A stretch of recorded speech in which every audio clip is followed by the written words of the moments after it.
Hi viewers, welcome to my channel. இன்னைக்கு நம்ம பண்ண போற ரெசிபி அரைச்சு விட்ட வத்த குழம்பு, ரசம், கீரை கூட்டு, அப்புறம் பருப்பு சாதம். நார்மலா இது எல்லாமே எவ்வளவு சீக்கிரம் நம்ம பண்றதை விட எவ்வளவு சீக்கிரம் நம்ம பண்ணலாம், எத்தனை நிமிஷம் சேவ் பண்ணலாம் அப்படிங்கறது தான் இங்க இன்னைக்கு நான் சொல்ல போறேன். ஒரே குக்கர்ல எல்லாத்தையும் பண்ணிடலாம். ஃபர்ஸ்ட் நம்ம குழம்புக்கு வேணுங்கிறத பாத்துக்கலாம். அரைச்சு விட்ட குழம்புக்கு, வத்த குழம்பு. ஃபர்ஸ்ட் நம்ம அரைச்சு விட்ட புளி குழம்புக்கு தேவையானதை பார்ப்போம். ஒரு லெமன் சைஸ் புளி கரைச்சு வச்சிருக்கேன் நான் ஒரு கிண்ணத்துல. அப்புறம் ஒரு வெங்காயம், பெரிய சைஸ் வெங்காயம் நறுக்கி வச்சிருக்கேன். அப்புறம் ஒரு 5-6 முருங்கைக்காய். வெங்காயமும் முருங்கைக்காய் போட்டு தான் நம்ம பண்ண போறோம் புளி குழம்பு. கருவேப்பிலை கொஞ்சம் எடுத்து வச்சிருக்கேன். அரைக்கிறதுக்கு வரமிளகா ஒரு 3-4. இது காரமா இருக்கிறதுனால நான் 3 தான் எடுத்து வச்சிருக்கேன். காரம் தகுந்த மாதிரி நீங்க எடுத்துக்கலாம். 1 டீஸ்பூன் ஜீரகம், தேங்காய் ஒரு 4-5 பல்லு, கருவேப்பிலை ஒரு 10 இலை, அப்புறம் தோரம்பருப்பு ஒரு 1.5 டீஸ்பூன், கடலைப்பருப்பு 1.5 டீஸ்பூன், 1/2 டீஸ்பூன் ஜீரகம், 1.5 டீஸ்பூன் கொத்தமல்லி விதை. அப்புறம் இதுல பொடி போடுறதுக்கு உப்பு தேவையான அளவு, 1/4 டீஸ்பூன் மஞ்சப்பொடி, 1/4 டீஸ்பூன் பெருங்காயம், வெல்லம் எடுத்து வச்சிருக்கேன். வத்த குழம்புக்கு வெல்லம் போட்டாதான் நல்லா இருக்கும், அதனால இதை எடுத்து வச்சிருக்கேன்.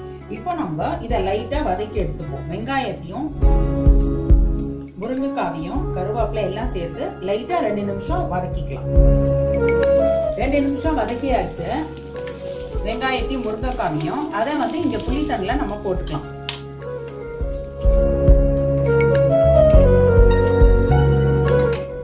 இப்போ நம்ம தேவையானதை வறுத்து எடுத்துப்போம். இப்போ அரைக்கிறதுக்கு தோரம்பருப்பு, கடலைப்பருப்பு, கொத்தமல்லி விதை, ஜீரகம், தேங்காய், வரமிளகா, இந்த வறுக்காத ஜீரகம் கொஞ்சம் போட்டு ஒரு டீஸ்பூன் போட்டுக்கணும். கருவேப்பிலை எல்லாம் இது போட்டுக்கணும். இதை மட்டும் தான் வறுத்து எடுத்துக்கணும். தோரம்பருப்பு, கடலைப்பருப்பு, ஜீரகம், கொத்தமல்லி விதை மட்டும் எடுத்துக்கலாம்.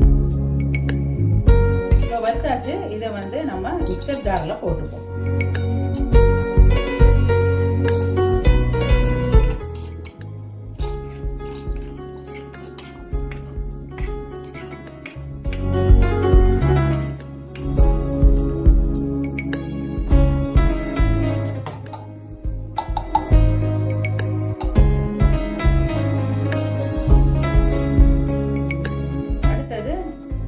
வறுக்காத ஜீரகம் வச்சிருக்கோம் இல்லையா, 1 டீஸ்பூன், அதையும் போட்டுக்கணும். கருவேப்பிலை, தேங்காய் எல்லாத்தையும் போட்டு இதை அரைச்சுக்கணும். நல்லா நைஸா அரைச்சுக்கணும்.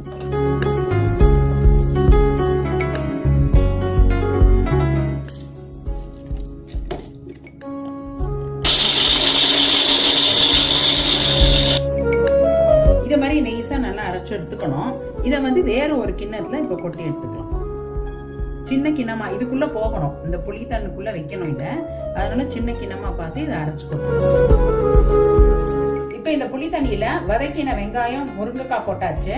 தேவையான அளவு உப்பு, மஞ்சப்பொடி, பெருங்காயம், கொஞ்சம் வெல்லம், இதையும் போட்டுருவோம். போட்டுட்டு இந்த அரைச்ச விழுத நடுவுல இப்படி வைக்கணும். வச்சுட்டு இப்ப குக்கருக்குள்ள இறக்கணும். இப்போ குழம்புக்கு ரெடி ஆயிடுது. அடுத்தது ரசத்துக்கு பார்ப்போம். இப்ப குக்கருக்குள்ள இப்படி வைக்கணும். வச்சுட்டு இந்த சின்ன கிண்ணத்தை இது போட்டிருக்கோம், அரைச்சு விட்ட விழுத போட்டிருக்கோம், அதுல ஒரு தட்டு போட்டு மூடணும். மூடி இதை இப்படி வைக்கணும். இது குழம்புக்கு இது ரெடி ஆயிடுது. அடுத்தது ரசத்துக்கு பார்க்கலாம். நம்ம இப்ப இந்த அரைச்ச விழுத தட்டை போட்டு மூடி வச்சுக்கணும். சைட்ல அந்த புளி தண்ணில எல்லாம் நம்ம போட்டது இருக்கு. இப்போ குழம்புக்கு ரெடி ஆயிடுது. குக்கர்ல வச்சாச்சு.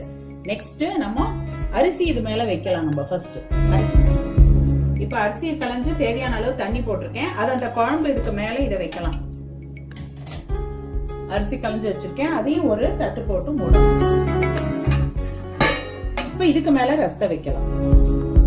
இப்ப ரசத்துக்கு நெல்லிக்காய் சைஸ் இது புளி எடுத்துட்டு கரைச்சு வச்சிருக்கேன் நானு. இதுல 2 தக்காளி, கருவேப்பிலை இதை போட்டுருக்கேன். இதை நான் இப்படி கசக்கி விட்டுருக்கோம். நம்ம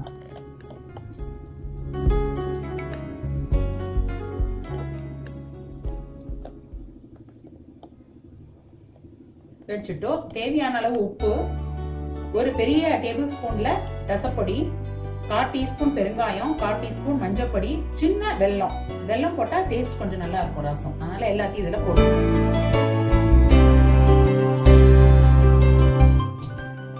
ரசம் ரெடி ஆயிடுது. இப்போ ரசத்தை சாத்துக்கு மேல வைக்கணும். இப்போ ரசத்துக்கு தேவையானது ரெடி ஆயிடுது. இதுக்கு மேல நம்ம கீரை கூட்டுக்கு ரெடி பண்ணிப்போம். இப்ப கீரை கூட்டுக்கு கீரையை நல்லா பொடி பொடியா நறுக்கி இந்த மாதிரி நல்லா 2-3 தடவை களைஞ்சு தண்ணியில போட்டு வச்சிருக்கேன்.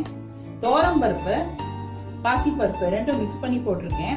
உப்பு தேவையான அளவு, மஞ்சள் பொடி 1 டீஸ்பூன் போட்டிருக்கேன் நானு.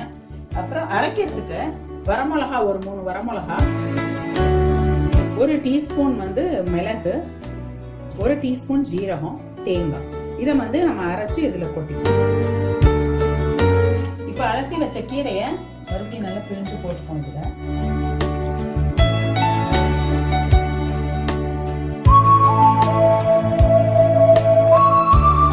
பாசி பருப்பு, தோரம் பருப்பு எல்லாம் வேணுங்கிறதெல்லாம் போட்டுட்டோம். கீரையும் போட்டாச்சு. நம்ம இப்ப அரைச்சும் விட்டுறலாம். இதுல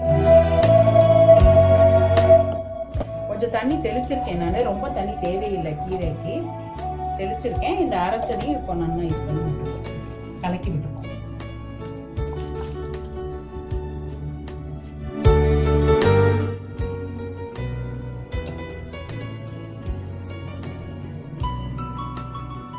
தண்ணியை லேசா கொஞ்சம் தெளிச்சுக்கலாம்.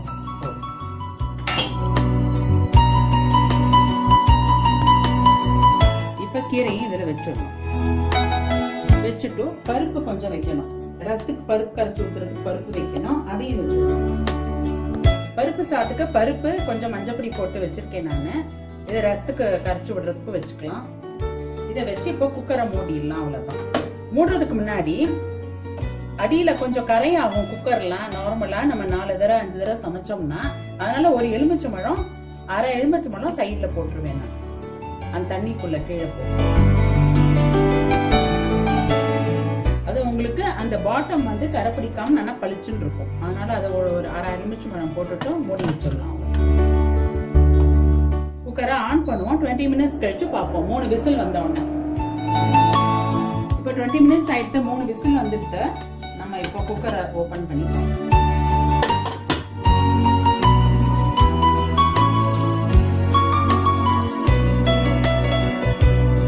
பாருங்க, பருப்பு ஆயிடுச்சு. கீரை ஆயிடுச்சு.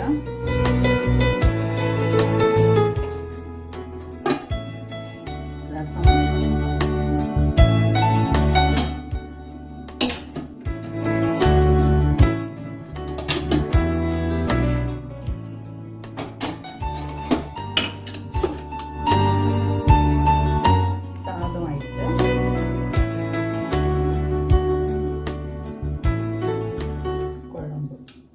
குழம்பு இந்த கிண்ணம் அப்படியே இருக்கு. அதான் மூடி போட்டு வைக்க சொன்னேன் நான். அது அப்படியே இருக்கு பாருங்க.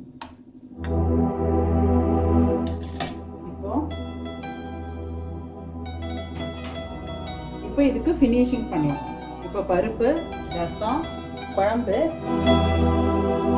நம்ம அரைச்சு வச்ச இந்த கிரேவி அதுக்குள்ள இருக்கிறது, இது சாதம், கீரை ஆயிடுது. இப்போ இதுக்கு ஃபினிஷிங் பண்ணணும். தாளிச்சு கொட்டணும். இது பருப்பு கரைச்சு கொட்டணும் ரசத்துக்கு. ஃபர்ஸ்ட் ரசத்தை பண்ணுவோம். ரசத்துக்கு பருப்பு கரைச்சு கொட்டுவோம். ஃபர்ஸ்ட்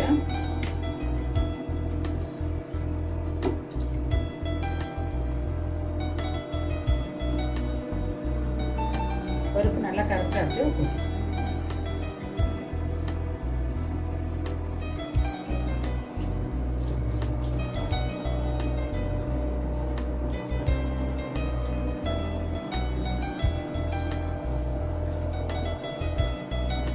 ஆல்ரெடி கொதிச்சதுனால உங்களுக்கு இன்னும் நொர கட்டி வந்த உடனே அணைச்சுடலாம். அணைச்சு தாளிச்சு கொட்டணும். இதுக்கு ரசத்துக்கு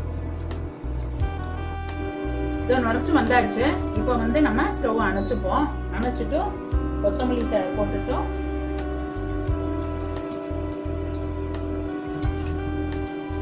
தாளிச்சு கொட்டலாம். இதுல ஜீரகம், பெருங்காயம், கடுகு, நெய்யில தாளிச்சு கொட்டினா நல்லா இருக்கும். நெய்யில தாளிச்சு இப்ப ரசம் ரெடி ஆயிடுச்சு. அடுத்தது நம்ம குழம்பு வைப்போம். இப்ப குழம்பு வச்சிருக்கேன் நானு. இந்த அரைச்ச அந்த கிரேவியை இதுல ஊத்தணும். இது ஆல்ரெடி நல்லா குக்கர்ல கொதிச்சுடுத்தோம். இப்போ ஒரு 2 நிமிஷம் அதை கொதிக்க விடுவோம். தாளிச்சு கொட்டுவோம். இதுக்கும்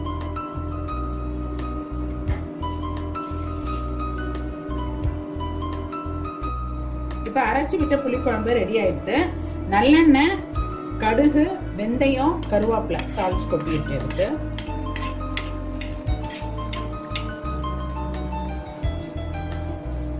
அடுத்து நம்ம கீரைக்கு தாளிச்சு கொட்டிப்போம். குழம்பு ரெடி ஆயிடுது. இப்ப தேங்காய் எண்ணெயில கடுகு, உளுத்தம்பருப்பு, மிளகா வத்தல் தாளிச்சு கொட்டுறேன். கீரை போட்டுட்டு தேங்காய் எண்ணெய் தாளிச்சு கொட்டினா நல்லா இருக்கும்.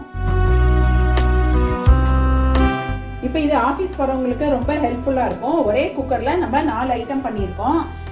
ரைஸ் பண்ணியிருக்கோம், பருப்பு, அரைச்சு விட்ட புளிக்குழம்பு, ரசம், பருப்பு, கீரை கூட்டு, சாதம். இதெல்லாம் ஈஸி. இது ப்ரிப்பரேஷன் டைம் உங்களுக்கு 10 மினிட்ஸ் இருக்கும். நம்ம அந்த வறுத்து அரைச்சிக்கிறதுக்கெல்லாம் ப்ரிப்பரேஷன் டைம் இருக்கும் 10 நிமிஷம். அப்புறம் குக்கிங் டைம் வந்து 25 மினிட்ஸ். குக்கர் விசில் வரல 3 விசில் விட்டு வந்தோம்னா நம்ம எடுத்து வச்சுடலாம். அதுக்கப்புறம் எண்டிங் டைம் கொஞ்சம் ஃபினிஷிங் இது இருக்கு. இதுல தாளிச்சு கொட்டுறது அதெல்லாம் கொதிக்கிறது 2 நிமிஷம் கொதிக்க விட்டு தாளிச்சு கொட்டணும். அதுக்கு ஒரு 10 மினிட்ஸ். டோட்டல் உங்களுக்கு 45 மினிட்ஸ்ல இது எல்லாமே நம்ம மீல்ஸ் ரெடி பண்ணிடலாம். அப்பளத்தை பொரிச்சு அதோட சாப்பிடலாம். ரொம்ப நல்லா இருக்கும். இது ஆபீஸ் போறவங்களுக்கு இன்னும் ரொம்ப ஈஸி. எல்லாரும் வீட்டுல அவசியம் பண்ணி பாருங்க. இது இந்த ஃபுல் மீல்ஸ் within 45 மினிட்ஸ் பண்ணிட்டு கமெண்ட் பண்ணுங்க, லைக் பண்ணுங்க, ஷேர் பண்ணுங்க. சப்ஸ்கிரைப் பண்ணாதவங்களா சப்ஸ்கிரைப் பண்ணுங்க. நாளைக்கு வேற வீடியோல சந்திப்போம்.